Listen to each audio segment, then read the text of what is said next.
Olá pessoal, meu nome é Júlia Gomes e esse é mais um vídeo do nosso canal falando sobre a DIR-PF 2019, a Declaração do Imposto de Renda da Pessoa Física. Bom, a gente já gravou vídeos anteriores falando sobre a declaração de bens e dívidas e agora a gente vai continuar falando um pouquinho mais desse assunto. Aqui ao meu lado, Newton Gomes. Olá pessoal, bem, a gente continua falando da declaração de bens, direitos e dívidas, que aliás é uma parte muito importante da declaração de imposto de renda. Não nos esqueçamos que neste ano 2019 o prazo é 30 de abril, como tem sido nos anos anteriores, e está chegando, né? Muito bem, nesse vídeo a gente selecionou sobre a declaração de bens e direitos 3 pontos muito importantes, e aliás fonte de muitas dúvidas, né, na hora que o contribuinte vai preencher a sua declaração e aconteceu determinados fatos, ele tem muitas dúvidas. Não é isso mesmo, Júlia? Isso. O primeiro ponto que a gente vai falar é sobre o consórcio, que é como declarar o consórcio ainda não contemplado. Bom, no caso de consórcio ainda não contemplado, é necessário informar o código 95 na declaração de bens e direitos, que é consórcio não contemplado, e os dados do consórcio no campo de discriminação da declaração de bens e direitos. No campo de situação em 31/12/2017, repetir o valor já declarado no exercício de 2018, ano calendário de 2017. E no campo situação dia 31/12/2018, informar o valor declarado no ano de 2017, acrescido aos valores pagos em 2018. Muito bem, o consórcio é uma forma interessante de você adquirir bens, é muito comum, aquisição de automóveis, veículos, etc. Né? A declaração de um consórcio não contemplado, isto é, que o contribuinte contrata com a administração do consórcio e vai pagando, é muito simples, é um sistema de acumulação.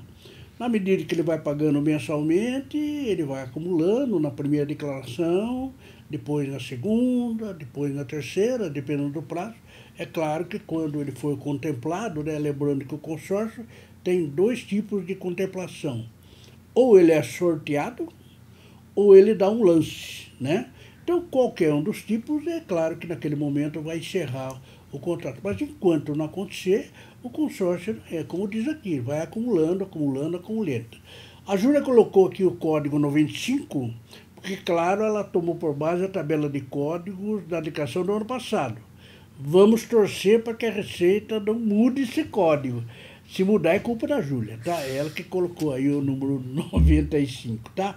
Então, declarar consórcio ainda não contemplado é muito simples.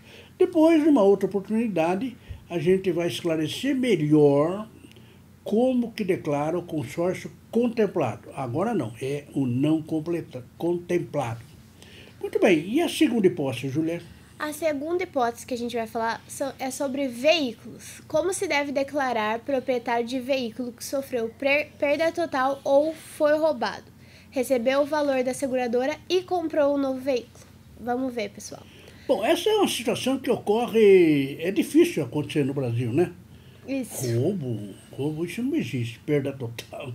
Mas ocorre, infelizmente, com certa frequência, né? Então, como é que o cidadão está declarando o carro todo ano? Aí ele vai no cinema, volta e não encontra mais o carro, né? Foi roubado e tal. Aí, claro, se tiver seguro, né? Se tiver seguro, está ferrado. Mas ele faz o boletim de ocorrência, aciona o seguro e, se não for encontrado, ele recebe, né? Então, como que se declara uma situação dessa? Claro, eu não estou falando no caso de veículo, que é o mais comum, né? Pode ser automóvel, moto, rouba-se muito moto e assim por diante, né? Então, Júlia, como é que o nosso coitado contribuinte cujo carro foi roubado, ele faz na declaração do imposto de renda? Bom, nesses casos, na ficha de declaração de bens e direitos, informar no campo de discriminação do veículo o fato e o valor recebido da seguradora. No campo situação em 31/12/2018, deixar em branco. Na ficha de rendimentos isentos e não tributáveis, deve ser informada a parcela do valor recebido da seguradora que exceder ao valor pelo qual o bem acidentado ou roubado esteja declarado. E por último, quando o veículo adquirido informar no campo de discriminação o valor recebido da seguradora e, no campo de situação no último dia de 2018, o valor da aquisição. Exatamente. Então, veja que o esquema é muito simples, né? O veículo foi roubado, aí você tem que descrever esse fato, né? Foi roubado em tal data, conforme do boletim de ocorrência. Se for possível, coloca o nome do ladrão, né? Se ele deixar alguma identificação e tal, acabou. Então, e baixa aquele veículo da sua declaração. Tinha no ano anterior, que é 2017, e em 2018 vai ficar em branco, porque o carro foi roubado.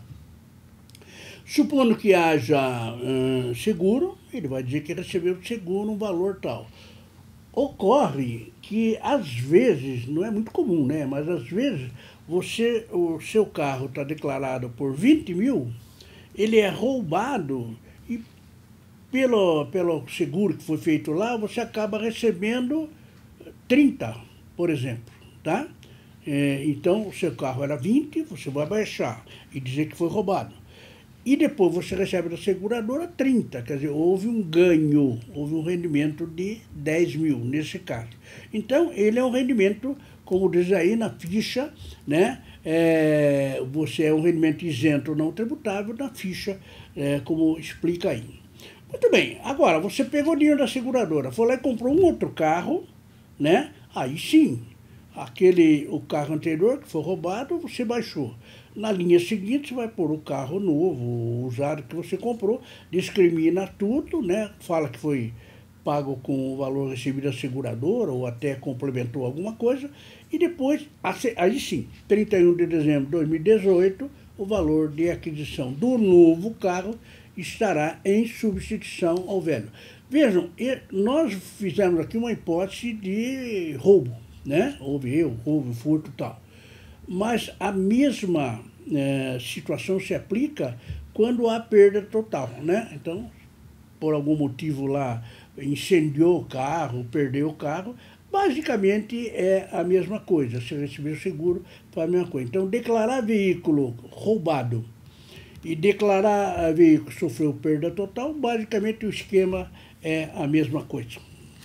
Isso aí. E o terceiro ponto que a gente vai falar é a doação.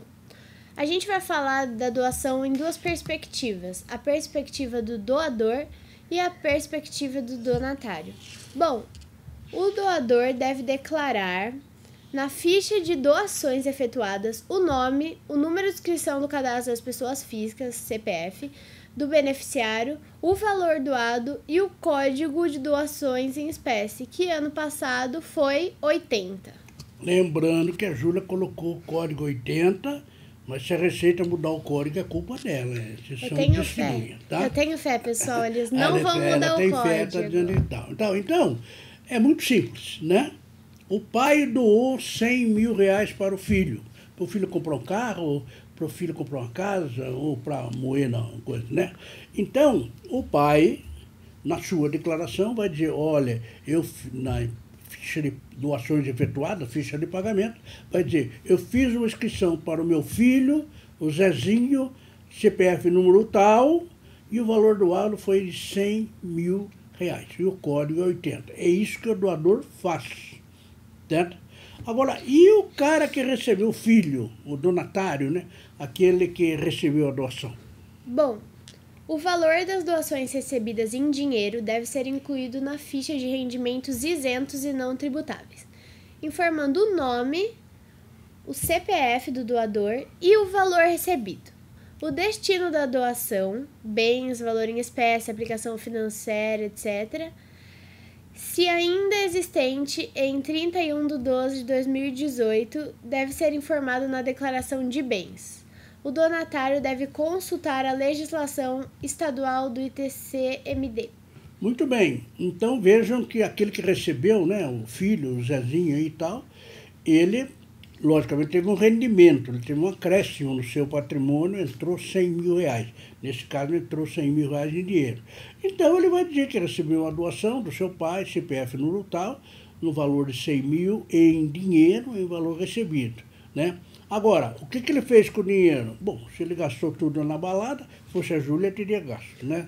Se ele gastou tudo na balada, não sobrou nada, ou sobrou pouco.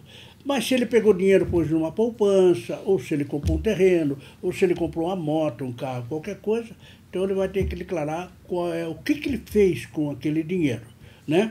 E aí, se ele recebeu sua doação em qualquer data de 2018 e o valor daquela doação ainda continua no patrimônio dele, seja em poupança, carro, moto, qualquer coisa, aí ele vai em 31/12 de 2018, ele vai informar o que ficou na sua declaração. Eu gostaria de lembrar que, pela nossa Constituição, existe um imposto que se chama Imposto de Transmissão Causa Mortes e Doações. Veja, ITCM, a última letra é do D. Então, é Imposto de Transmissão Causa Mortes, no caso de falecimento, herança, e o D, que é de doação. No estado de São Paulo, por exemplo, existe um imposto que é de 4% sobre o valor das doações recebidas, e quem paga esse imposto é o donatário, nesse caso o filho. Ora, se ele recebeu 100 mil reais no ano passado, de doação do pai, ele tem que pagar 4% de 100 mil, que daria 4 mil reais. Existe uma isenção até 2.500 UFESP, né? Pode ser 40 mil, 30 mil não tem, mas se for 100 mil, por exemplo, com certeza tem isso. Eu estou falando para lembrar do ITCMD, porque o donatário, aí, o Felizardo, aí, ele tem que consultar a legislação estadual do estado de São Paulo, porque nós estamos aqui. Mas, se for outro estado, vai ter que consultar, né? Nós temos alguns estados aqui no Brasil que não é 4. Tem estado que cobra 8, outro cobra 6. O estado de São Paulo, pelo menos por enquanto, cobra 4%. Se o filho, ele foi domiciliado aqui em São Paulo e recebeu 100 mil reais, ele teria que pagar 4%, que daria 4 mil de ITCMD. E lembrando outra vez que esse ITCMD aqui no estado de São Paulo, ele não é o valor único recebido. Por exemplo, se ele receber 100 mil, tem que pagar 4%. Mas se ele receber 20, depois mais 20, depois mais 30 tal, você tem que ir somando dentro do ano. Se em determinado momento, setembro, por exemplo, ultrapassou 100 mil, aí ele tem que pagar 4% do total. É cumulativo, tá? Mas isso é uma informação paralela, porque no imposto de renda, doação é totalmente isenta para quem recebe. Ok, Júlia? Isso aí. Bom, pessoal, não esquece de acessar o nosso site da DIRPF, que é netcpa.com.br/DIRPF 2019. Também o site da CPA, que é netcpa.com.br. Siga a gente nas nossas redes sociais, @netcpa. Não se esquece de se inscrever no nosso canal e de curtir esse vídeo. Muito obrigada! Muito bem, daqui a pouco a gente vai falar sobre a proposta de emenda constitucional número 6 de 2019, que vai falar, eu vou comentar a PEC sobre a Previdência Social e a sua reforma. Muito obrigado.